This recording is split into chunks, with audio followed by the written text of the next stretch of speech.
Paano kung sa hindi inaasahang pagkakataon ay matutuklasan mo ang sekreto sa isang lugar at ang misteryong pagkamatay ng isang tao? Dear Kuya Alex, matagal na ako sa Baryo Kalinga kung saan ako nakatira sa boarding house ni Aling Nana. Nagwo-work students ako at nagtatrabaho bilang waiter sa bayan. Hapon ang pasok ko sa trabaho at alas 10 naman po ang out ko. At sa tuwing umuwi ako ay kailangan kong humanap ng shortcut. Malayo kasi kapag sa dating rota ako dumadaan at hanggang sa madiscover ko ang shortcut na papauwi sa baryo namin. At ito nga po ay ang Gonzaga Street. Medyo madilim sa parting ito nang dahil sa wala man ng mga poste ang nakatayo doon at liwanag lamang ng mga dumadaan o kaya ng buwan na magsisilbing liwanag mo sa daan. Ang pagkakaalam ko ay inabandon na po ito dahil sa madalas daw kasi ang holdapan dito. At meron na raw isang taxi driver ang namatay matapos manglaban sa mga holdapper. Anyway, andito na po ako nakatayo sa loob ng Gonzaga Street. Kailangan kong lakarin ang diretsong daan para marating ko na ang tulay patungo sa baryo namin. Nilakad ko ang diretsong daan na may kaba at takot. Sa tuwing may naririnig akong kakaiba, ay nagsisitayuan po ang mga balahibo ko. Kinakailangan ko po na lakarin ang diretsong daan para marating ko ang tulay hanggang sa bigla na lamang na may liwanag akong natanaw mula sa hindi kalayuan sa aking likuran. Medyo nawala ang takot ko dahil nga po may dumaan na isang taxi na siyang pinanggagalingan po ng liwanag. Kaya naman ang ginawa ko ay binilisan ko ang lakad para makasabay sa takbo ng taxi. Medyo mabagal po kasi ang takbo ng taxi kaya nakikisabay ako para may liwanag at para na rin may kasama. At sa hindi inaasahan ay biglang huminto ang taxi at biglang nagbukas ang pintuan sa may passenger seat at nagsalita yung driver. "Sumakay ka na," ang sabi nito. "Pasensya na Manong, pero wala po akong pera eh. Maglalakad na lang po ako. Malapit lang naman po sa amin to eh," ang sabi ko. Pero imbis na umalis ang driver, ay nanatili po ito sa pwesto niya. "Sumakay ka na. Libre lang pamasahe," ang muli po nitong pagkukumbinsi sa akin. Nang marinig ko na libre, ay agad akong sumakay. Medyo payapa naman ang kalooban ko at nawala na rin ang takot ko. At ngayong nakasakay na ako sa taxi, ay dapat 2 minuto lamang po ay makakarating na agad kami sa may tulay. Pero nagkamali ako dahil lagpas 2 minuto na po kami sa daan. Pero hindi pa rin namin marating-rating ang tulay. Napansin ko rin na parang hindi kami umaalis sa pwesto at parang pabalik-balik lamang kami sa dinadaanan namin at yung driver ay kanina pa walang kibo. Napansin ko yung mukha niya na parang nakatulala na hindi gumagalaw. Medyo nakaramdam na ako noon ng takot dahil baka isa itong holdapper. Pero ang nakakapagtaka ay kanina pa kami pabalik-balik sa daan pero hindi man lang ito humihinto. Manong, anong balak nyo?" Ang kinikilabutan kong tanong sa may driver.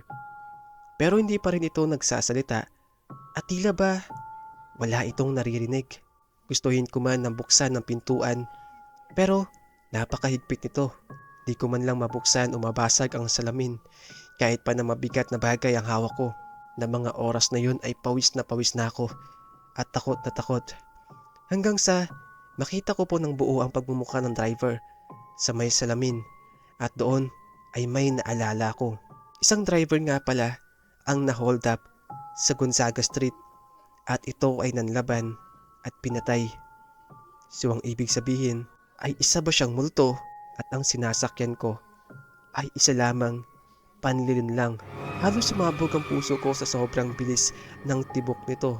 Ipinikit ko ang aking mga mata at taimtim na nagdarasal sa Panginoon pero hindi ito gumana dahil sa muli kong pagdilat ay naroon pa rin ang driver at nakasakay pa rin ako sa taxi.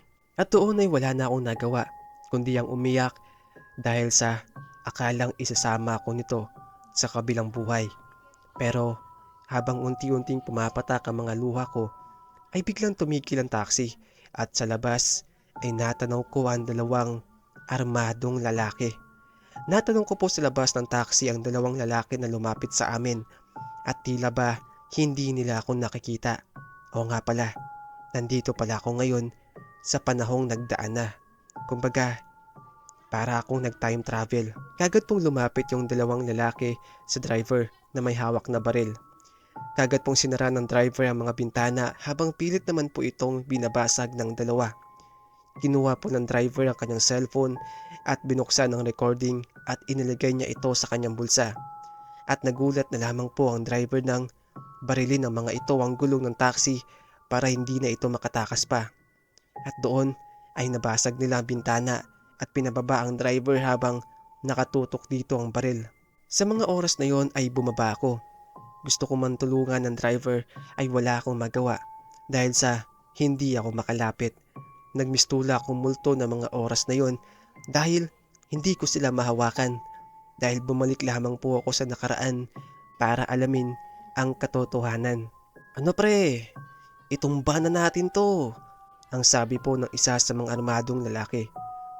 Maawa kayo, huwag niyo akong patayin, ang pagmamakaawa ng driver pero kagad itong sinuntok sa muka ng isa sa mga armadong lalaki.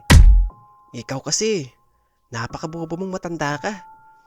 Inalok ka na ni Mayor ng kalahating milyon para ibenta mong lupain mo. Pero ang tigas ng ulo mo, ang sabi naman ng isa sa mga lalaki na sumuntok sa driver kanina. Kaya naman, ipinagutos ni Mayor na paslangin ka na dahil iba kung magkalit si Mayor Trill. Ang sabi naman po ng isa habang nakatutok ang baril sa matanda. At sabay, kagad po nila pinaluhod ang matanda sa harap mismo ng kanyang taxi. At agad, pinaulanan ng bala. At kinuha po nila ang mga mahalagang bagay ng matanda para palabasin na hold up ito at pinatay dahil nanlaban. Kinuha nila ang cellphone at wallet at itinapon nila ito sa damuhan. Kasabay nito ay binaon nila sa lupa ang kanilang mga baril na ginamit sa pagpaslang sa matanda. At doon ay biglang nandilim ang paligid ko at ang muling lumiwanag ay nagulat ako dahil nakahiga na ako sa gilid ng kalsada kung saan binaril ang driver. May mga tao po sa paligid ko para tingnan kung anong nangyari sa akin at ang mga oras na yon ay maaga na. Boy, okay ka lang ba? Na-hold up ka ba dito? Baka gusto mong tumawag na kami ng pulis. At kagad po akong tumayo at sumagot. Sige po. Sige po. At sa ilang minutong pag-aantay ay dumating na rin ang mga pulis at may kasama itong media. Kinausap ko ang kapitan at sinabi ang totoong dahilan ng pagkamatay ng driver. Sa una ay pinagtatawanan lang nila ako dahil matagal nang sarado ang kaso dahil sa hindi matukoy kung sino nga po ang mga hold-upper. Pero sinabi ko sa kanila na hindi hold up ang dahilan kung hindi sadya ito ng makapangyarihan sa aming lungsod. Kagad ako nagtungo sa damuhan kung saan itinapon ang mga gamit ng matanda at tinuro ko rin kung saan ibinaon ang mga baril na ginamit ng dalawang lalaki sa pagpaslang sa matandang driver. Teka, paano mo nalaman ang tungkol sa mga bagay na yan? Narito ka ba nang mangyari ang pagpatay? Ang tanong sa akin ng kapitan. At doon ay sinabi ko na lamang na nakita ko ang buong pangyayari at ito ay sinalaysay ko sa korte. Sumusulat, Ernest.